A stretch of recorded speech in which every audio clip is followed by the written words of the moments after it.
தனி கட்சி தொடங்கினாலும் சரி, பாஜகவினுடைய மாநில தலைவராக ஆனாலும் சரி, விஜய் அரசியலை எதிர்த்து தான் அரசியல் பண்ணுவார். இவர் ஒரு செக்குலர் பாலிடிக்ஸ், காங்கிரஸ் கூட நெருக்கமாயிட்டாரு, அகில இந்திய அளவில் காங்கிரஸ்க்கு எம்பி சீட்லாம் கொடுத்துட்டாரு. கண்டிப்பாக அதை எதிர்த்து கவுண்டர் பண்ண வேண்டிய கட்டாயத்தில் பாஜக இருக்கு. அப்போ ஒரு கட்சியாக பண்ணலாமா, இல்ல பாஜகவுடைய தலைவராகவே அந்த வேலையை பண்ணலாமாங்கிறதுல இறங்குவாங்க. கண்டிப்பாக விஜய் எதிர்த்து. ஆனால் உண்மையான தகவல் என்னன்னா, அண்ணாமலை எந்த முடிவு எடுத்தாலும் ரஜினிகாந்த் அவர்களுடைய கலந்து ஆலோசிக்காமல் எடுக்கவே மாட்டார். ரஜினிகாந்தை பொறுத்த வரைக்கும் தமிழ்நாட்டு அரசியல் பக்கம் இப்போ கொஞ்சம் அவர் திரும்பி இருக்கிறார்.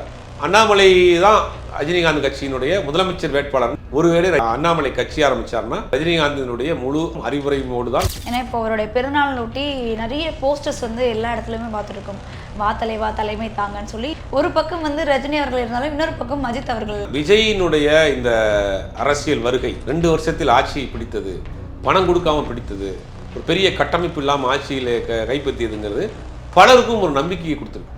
பலரும் ஆரம்பிக்கிறோம். எனக்கு தெரிஞ்சு 4 கட்சி வரப்போகுது தமிழ்நாட்டில். சார், அண்ணாமலை அவர்கள் சமீபத்தில் புதிய கட்சி தொடங்க இருக்கிறதா பல செய்திகள் வந்துட்டு இருந்த நிலையில் அவர் டெல்லி போய் பாஜக கட்சியிலிருந்து விலகர் அப்படின்னு சொல்லி கடிதத்தை கொடுத்ததாகவும் சொல்லப்படுது.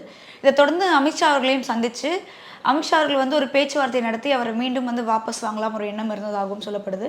ஆனால் அண்ணாமலை அவர்கள் அதை தவிர்த்து இல்லை நான் விலகிறது உறுதின்ற ஒரு விஷயமும் அவர் தரப்புலேருந்தும் வெளிவந்ததாகவும் சில விஷயம் சொல்லப்படுது. இதை நீங்கள் எப்படி பார்க்குறீங்க? அண்ணாமலை தரப்பில் விசாரிக்கிறப்ப அதுவும் உறுதிப்படுத்தாமல் தான் சொல்கிறாங்க. ஒன்று, கட்சியில் மீண்டும் அவரை மாநில தலைவராக ஆக்குறதுக்கு மேல்மட்டம் சமாதானம் பண்ணிட்டு இருக்காங்க. இவர் தனியாக ஒரு கட்சி ஆரம்பிக்க போகிறாங்கிற ஒரு ப்ரொபோசலையும் சொல்லியிருக்காரு. 2ல் எந்த முடிவை மேலிடம் எடுக்க போகுதுங்கிறது தெரியல. ஆனால் இவர் டெல்லி போயிட்டார். டெல்லியில் உள்துறை அமைச்சரை, பிரதமரையும் இந்த கட்சி நிர்வாகிகள்லாம் சந்திச்சிருக்கிறாரு. அவர் இந்த ஒரு முடிவை சொல்லியிருக்காரு, நான் ஒரு தனி கட்சி ஆரம்பிக்க போகிறேன், அதை நோக்கி பயணிக்க போகிறேன், மீண்டும் பாஜகவுடைய நாள் பயணிக்கிறது கஷ்டம் வேணாங்கிற மாதிரி அவர் சொல்லியிருக்காரு. அதுக்கு அவரை சமாதானம் பண்ணி தலைவராகவே மீண்டும் தமிழ்நாடு பாஜக தலைவராகவே அவரை தொடர வைக்கிறதுக்கான முயற்சிகள் நடந்துட்டு இருக்கா சொல்கிறாங்க. இன்னொரு தரப்பு நேனா நாகேந்திரனை மத்திய அமைச்சராக்கிட்டு 2 பேரும் இணையமைச்சர் கொடுக்கறதாகவும் ஒரு தகவல் போகுது. இதில் எந்த முடிவை எடுக்க போகிறார் அண்ணாமலை கையில் தான் இப்போ சாய்ஸ் இருக்குது. தலைவராக, மாநில தலைவராக போகிறாரா, இல்லை புதுசாக ஒரு கட்சி ஆரம்பித்து போக போகிறாராங்கிறது ஒரு குழப்பமான சூழ்நிலையாக தான் இருக்குது. இப்போ வரைக்கும் அது கிளியர் கட்டாக ஒன்றும் தெரியலை. சார், தொடர்ந்து இன்னொரு விஷயம், அதாவது ரஜினி அவர்கள் அண்ணாமலை அவர்கள் சந்திக்க இருக்கிறாரு. இன்னொன்று விஷயம், ஃபோனில் பேசிட்டாரு. ரஜினி அவர்கள் ரெஜிஸ்டர் பண்ணியிருந்த அந்த கட்சியை அண்ணாமலை வாங்கி அதை தொடர்றாரு அப்படின்ற ஒரு விஷயம் சொல்லப்படுது. இது உண்மையா? இல்லை, சோசியல் மீடியாவில் வரக்கூடிய தகவல் தான் எல்லாமே கசிகிறது தான். ஆனால் உண்மையான தகவல் என்னன்னா, அண்ணாமலை எந்த முடிவு எடுத்தாலும் ரஜினிகாந்த் அவர்களுடைய கலந்து ஆலோசிக்காமல் எடுக்கவே மாட்டார். ரஜினிகாந்தை பொறுத்த வரைக்கும் தமிழ்நாட்டு அரசியல் பக்கம் இப்போ கொஞ்சம் அவர் திரும்பி இருக்கிறார் அப்படின்னு தான் பார்க்கணும். அண்ணாமலை தான் ரஜினிகாந்த் கட்சியினுடைய முதலமைச்சர் வேட்பாளர்னு அப்போ பேசப்பட்டது. 2017 ரஜினிகாந்த் கட்சி ஆரம்பிக்க போகிறார் அப்படின்னா அந்த கட்சிக்கு முதலமைச்சர் கேண்டிடேட் அண்ணாமலை தான் பேசப்பட்டது. அப்புறம் ரஜினிகாந்த் கட்சி ஆரம்பிக்கல, அவர் பாஜகவில் போய் சேர்ந்தார், துணைத் தலைவர் இருந்தார், தலைவரானார் அப்படிங்கிற வரலாறு நம்ம பார்த்தோம். அப்படிங்கும்போது எல்லா மூமெண்ட்லேயுமே சரி, முக்கியமான விஷயங்கள் ரஜினிகாந்தினுடைய ஆலோசனைப்படி தான் அண்ணாமலை நடப்பார். ஒருவேளை அண்ணாமலை கட்சி ஆரம்பித்தார்னா அது ரஜினிகாந்தினுடைய முழு ஆசீர்வாதமும் அறிவுரையோடு தான் அந்த கட்சி இருக்கும். இன்னொரு அவர் கட்சி ஆரம்பிக்கிறதுக்காக ஒரு பேர் பதிவு செய்யப்பட்டிருக்கு. அந்த ரஜினிகாந்த் அவர்களுடைய நெருக்கமாக இருந்தவருடைய பேரில் ரஜினிகாந்த் ஆரம்பிக்க போகிற கட்சிக்கு ஒரு பேர் பதிவு செய்யப்பட்டிருக்காங்க, மக்கள் சக்தி கழகமோ இயக்கமோ. அந்த பேரை தான் இவர் பயன்படுத்த போகிறாரு அப்படிங்கிறாங்க. ஒருவேளை கட்சி ஆரம்பித்தா அந்த பேரை பயன்படுத்துறதுக்கான வாய்ப்புகள் இருக்குது. ஏன்னா இப்போ அவருடைய பெருநாள் ஒட்டி நிறைய போஸ்டர்ஸ் எல்லா இடத்துலையுமே பார்த்துருக்கோம். வா தலைவா தலைமை தாங்கன்னு சொல்லி பல இடத்துலையும் போஸ்டர்ஸ் போயிட்டுருக்கு. ஒரு பக்கம் ரஜினி அவர்கள் இருந்தாலும் இன்னொரு பக்கம் அஜித் அவர்கள் இருக்காருன்னு சொல்லி பல போஸ்டர்ஸ் நம்ம பார்த்துட்ருக்கோம். ஸோ நாளுக்கு நாள் ஒரு மிகப்பெரிய ஒரு அதிர்ச்சிக்குரிய சில விஷயங்கள் தான் அரசியல். இல்லை, கண்டிப்பாக நடக்கும். என்னென்னா, விஜயினுடைய இந்த அரசியல் வருகை 2 வருஷத்தில் ஆட்சியை பிடித்தது, பணம் கொடுக்காம பிடித்தது, ஒரு பெரிய கட்டமைப்பு இல்லாமல் ஆட்சியில் கைப்பற்றியதுங்கிறது பலருக்கும் ஒரு நம்பிக்கையை கொடுத்துருக்கு. தமிழ்நாட்டு அரசியலில் விஜய் எப்படி முதல்ல நாளைய தீர்ப்புன்னு ஒரு படத்தில் நடிக்கிறார். அந்த படத்தில் நடிக்கிறப்ப என்னென்னா பயங்கரமான விமர்சனம் வருது, நெகட்டிவ் விமர்சனங்கள் எழுதப்படுது.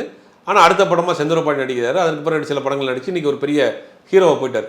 விஜய் வந்த புதுசில் சினிமாவில் அவரை தொடர்ந்து பல புதிய முகங்களை இறக்குனாங்க. அதாவது டைரக்டரோட பையன், ப்ரொடியூசருடைய தம்பி, நடிகையோட தம்பி அப்படின்னு வாரிசுகளை இறக்க ஆரம்பித்தாங்க சினிமாவில். அதில் சில பேர் வெற்றி பெற்றாங்க, சில பேர் வெற்றி பெற முடியாமல் போனாங்க. அப்போ ஒரு நம்பிக்கையை கொடுத்துச்சு. அதே போல தான் அரசியலில் 2 வருஷத்துக்கு முன்னாடி கட்சி ஆரம்பித்து ஒரு ஆட்சியை பிடிச்சாருப்பா. அப்போ இந்த அரசியலுக்கு ஒரு நம்பிக்கையை கொடுத்துருக்கு. பெரிய பின்புலமோ கட்டமைப்போ பணமோ சாதியோ இல்லாமல் கூட நம்ம தமிழ்நாட்டில் ஒரு அரசியல் கட்சி ஆரம்பிக்கலாம், ஜெயிக்கலாம் அப்படிங்கிற ஒரு நம்பிக்கை வந்ததன் விளைவு பலரும் ஆரம்பிக்கிறாங்க. எனக்கு தெரிஞ்சு 4 கட்சி வரப்போகுது தமிழ்நாட்டில், 4 புதிய கட்சி வரப்போகுது. புதிய கட்சி 4 புதிய கட்சி 4. அதில் வந்து ஒரு முன்னாள் சட்டமன்ற உறுப்பினராக இருந்தவர் ஒரு கட்சி ஆரம்பிக்கிறதுக்கான வேலையை பண்ணிட்டு இருக்காரு. அநேகமாக வரப்போகிறதுக்கு வாய்ப்பு இருக்குது. இன்னொருத்தர் ஒரு கட்சியுடைய செயலாளராக இருந்தவர், அவர் ஒரு கட்சி ஆரம்பிக்க போகிறாரு. இன்னொரு கட்சி வந்து செயல்படாமல் ஒரு கட்சி இருக்குது, அந்த கட்சியை ரீஸ்டார்ட் பண்ணுறதுக்கு ஆட்களை சேர்க்கறதுக்கான வேலைகள்லாம் பண்ணுறாங்க. அப்போ தமிழக அரசியல் களம்ங்கிறது கொஞ்சம் யங்ஸ்டர்ஸு, புதியவர்கள் அப்படிங்கிற விஷயங்களில் பரபரப்பாக வந்துக்கிட்டு இருக்கு. அது விஜயினுடைய வெற்றி பலருக்கும் ஒரு நம்பிக்கையை கொடுத்துருக்கு. இப்போ விஜய்க்கு எதிராக வந்து கண்டிப்பாக அண்ணாமலை அவர்கள் புதிய கட்சி தொடங்கிட்டாருன்னா கண்டிப்பாக ஒரு மிகப்பெரிய ஒரு போட்டி வந்து இல்லை, கண்டிப்பாக அவர் தனி கட்சி தொடங்கினாலும் சரி, பாஜகவினுடைய மாநில தலைவராக ஆனாலும் சரி, விஜய் அரசியலை எதிர்த்து தான் அரசியல் பண்ணுவார். இப்போ இவர் ஒரு செக்குலர் பாலிடிக்ஸ், காங்கிரஸ் கூட நெருக்கமாயிட்டார், அகில இந்திய அளவில் காங்கிரஸ்க்கு எம்பி சீட்லாம் கொடுத்துட்டாரு. அப்படிங்கும் போது கண்டிப்பாக அதை எதிர்த்து கவுண்டர் பண்ண வேண்டிய கட்டாயத்தில் பாஜக இருக்குது.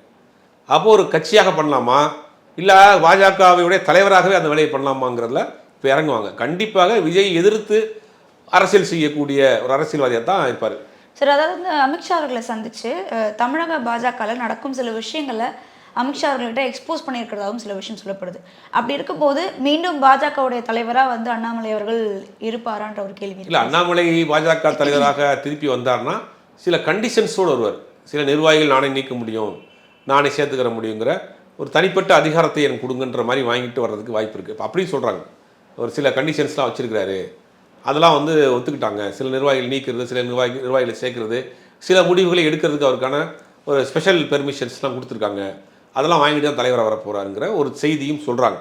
எனக்கு தெரிஞ்சு பாஜகவில் அப்படி செய்வாங்களாங்கிற ஒரு சந்தேகம் இருக்குது. கட்சியை வந்து அவங்க என்ன பண்ணுறாங்கன்னா, அண்ணாமலை வருகைக்கு பிறகு பாஜக தமிழ்நாட்டில் ஒரு வளர்ச்சி அடைஞ்சிச்சு. 2024 தேர்தலில் தனியாக நின்று பல இடங்கள்லாம் வந்தாங்க, 10% கிட்ட வந்தாங்க. அப்படிங்கும் போது தமிழ்நாட்டில் இன்னைக்கு உள்ள சூழ்நிலைக்கு ஒரு தலைவரை பார்ப்பதற்கு தன்னிச்சையாக கூடக்கூடிய கூட்டம்ங்கிறது வந்து ஒன்று விஜய் அவர்களுக்கு கூடுது, அப்புறம் சீமானுக்கு கூடுது, அப்புறம் அண்ணாமலைக்கு கூடுது. இந்த 3 பேருக்கு தான் அளவுகள் வேணால் முன்ன பின்ன குறைவாக இருக்கலாம். 50 பேராக இருக்கலாம், 100 பேராக இருக்கலாம், 1000 பேராக இருக்கலாம். ஆனால் தன்னிச்சையாக அவர்களை பார்ப்பதற்கு ஒரு கூட்டம், இளைஞர்கள் கூட்டம், நான் சொல்கிறது இளைஞர்கள் கூட்டம் வருதுன்னா இவங்க 3 பேருக்கு தான் வருது.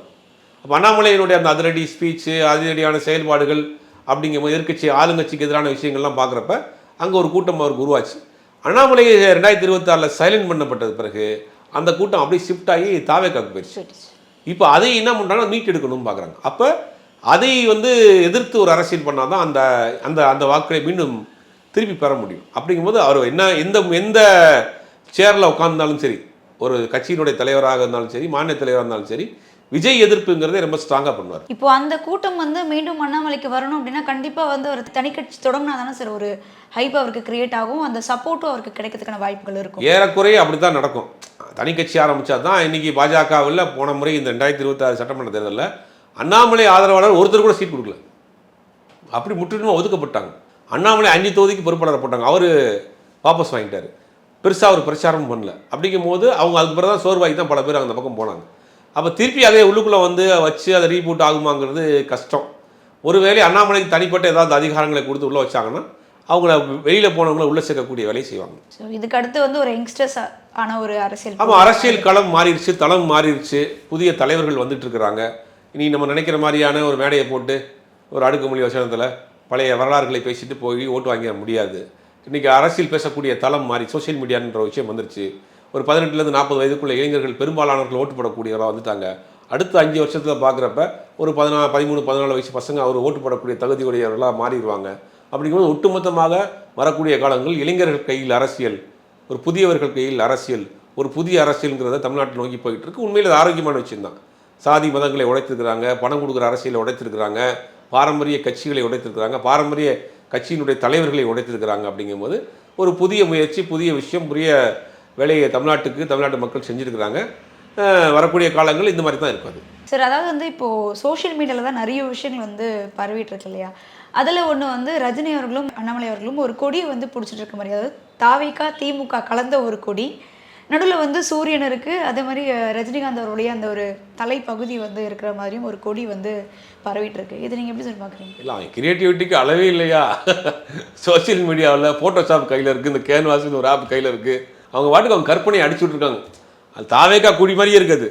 அதில் பார்த்தீங்கன்னா ஒரு பக்கம் ரஜினிகாந்தோடைய ஃபோட்டோ 2 ஆடு வேற இருக்கு. ஏற்கனவே ஒரு ஆடுன்னு வேற சொல்றாங்க. இந்த சூரியன்ல ஆடு மேலே ஏறி வர்ற மாதிரி, அந்த தாவேக்கா கொடியில் 2 யானை இருக்கிற மாதிரி இருக்கப்ப இது 2 ஆடு வர்ற மாதிரி இருக்கு.